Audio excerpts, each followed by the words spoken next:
Good to have you choose us this Friday afternoon. This is your Daytime Update. I'm Atami Ngubeni. The Special Investigating Unit says it will spend around 120 million rand on probes to recover looted money. The SIU's Chief Financial Officer, Andre Gernandt, says the cost incurred for investigations by the end of December topped 70 million rand. For more on this, I'm joined by Mr. Karam Singh, the head of legal and investigations at Corruption Watch, and Dr. Beni Likobo, UNISA-based anti-corruption expert. Gentlemen, welcome to your Daytime Update. Let's look at the numbers here. 120 million rand to try and recoup the funds that have been looted. Let me start with you, Mr. Singh. How would you rate this budget? Is it astronomical? Is it too little? Or is it just right?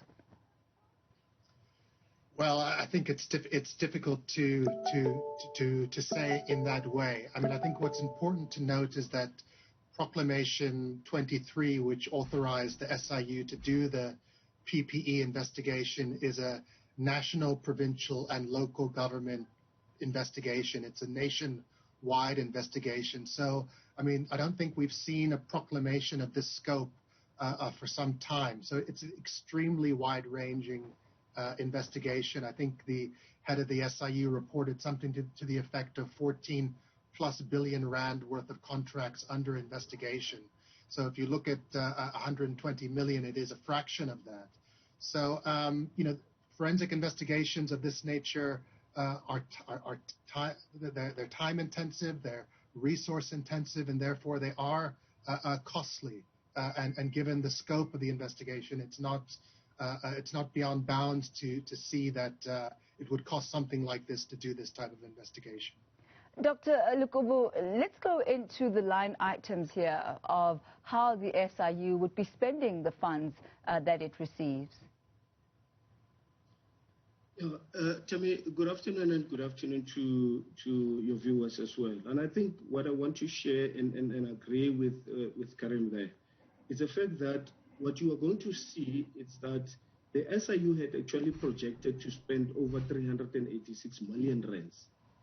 But breaking it down into smaller pieces, it would mean close to about 12, 14, 50 million rands will be spent on internal resources. The other 33 or more million rands that will be spent. Remember, for any investigation, you are going to want to get experts in the field that are going to assist you. And some of that money is going to be spent into recruiting experts to come and assist with investigation. Remember, Tammy, with regards to the investigation of corruption, it's a very, very complex phenomenon to investigate. So along the way, you want to bring in experts that are going to assist you in resolving these matters. And yes, these costs are going to escalate at some point. Now, we've seen the SIU's CFO saying that he has engaged Treasury for central funding, but has decried the fact that he hasn't been successful regarding this 120 million, but also including the civil litigation costs. Talk to us about the dynamics that would lead to a hesitancy in increasing budget. I think what this country must realize, and maybe Treasury must realize as well, it's that corruption is a serious pain. Corruption is a disease that is difficult to deal with. And for me, I think the country and the Treasury or the presidency must really, if the president really wants to deal with corruption in this country and make sure that we never experience anything that we have experienced recently, and I'm referring to your state captures, and I'm referring to the PPEs. If we are serious in dealing with corruption, I think the president and Treasury must put in the funds and the resources into making sure that we are dealing with corruption adequately and to the core, to make sure that something like this will never even happen again in the near future. Mr. Singh, talk us through some of the key highlights that you believe the SIU has managed to uncover thus far? I mean, they have said that there are 84 institutions in total that they are investigating. Highlight for us some of those that stand out for you. Well, I mean, we saw the SIU earlier in the year release their initial report on the PPE, and it was quite a comprehensive report. And we've seen that any number of entities are being investigated. There are matters that are being brought in front of the special tribunal, and there's some recoveries. But you know, up to this point, it's only been a fraction of the actual volume of alleged irregularities in this area. So, you know, we still waiting for a follow-up from the SIU about how the investigation has gone further. But I wouldn't be able to comment on the specific entities. You know, we know that there have been provincial departments, in particular departments of health, that have been, you know, that have been the subject of much of these investigations. Mr. Singh, would it ever be justified for the SIU not to investigate a particular institution or a particular case merely because it was too costly?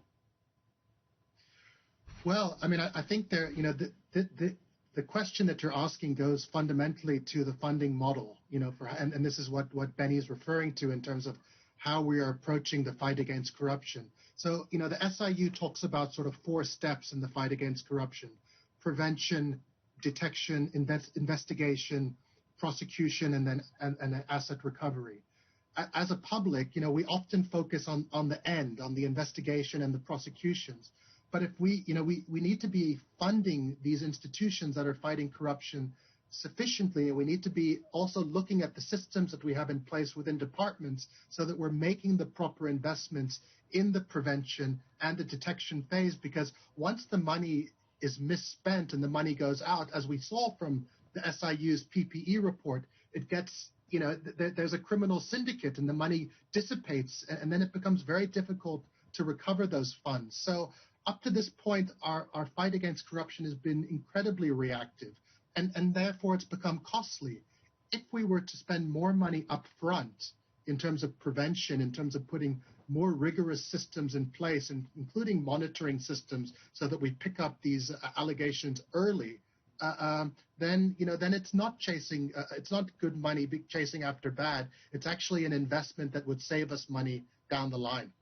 Dr. Luko, I'd be interested to find out what your views are regarding this. Would it ever be justified to not do an investigation merely because it was costing too much? Tami, thank you so much. And I think what we need to realize with corruption, and like I said, when we just take some few steps back, we know this country has had serious issues with service delivery. Now, for me, any investigation or any corruption that is perpetuated or that is committed, whether a small amount or bigger amount, must be investigated to the core. And I will tell you why. I think for me, it's about a principle.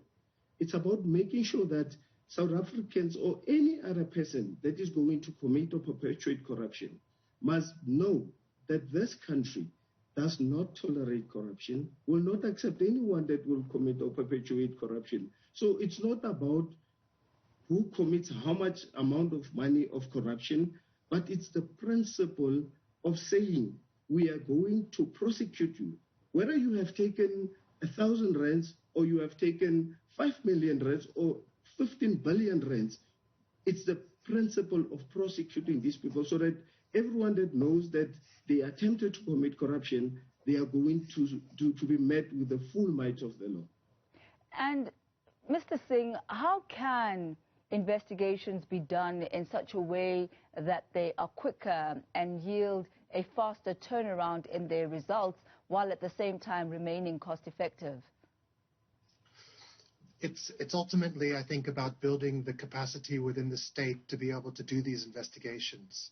So, the SIU has evolved into something which maybe wasn't what it was initially planned when the legislation was first passed. I mean, there have been hundreds of forensic investigators trained through the SIU's programs. Unfortunately, given the volume and the scale of corruption that we're dealing with, we need to have that permanent capacity within the state the expertise, whether it be doing digital analytic forensics, cyber forensics. This is not, these are professions, these are expensive exercises. But if you have that permanent capacity, then you can certainly leverage that to get more value for money, and that could, going forward, would be a better model. Dr. Lukubu, as we wrap up this afternoon, should more money be pumped into the SIU? Tell me, like I was saying earlier, for us to remember that corruption is a very complex and intricate phenomenon to investigate.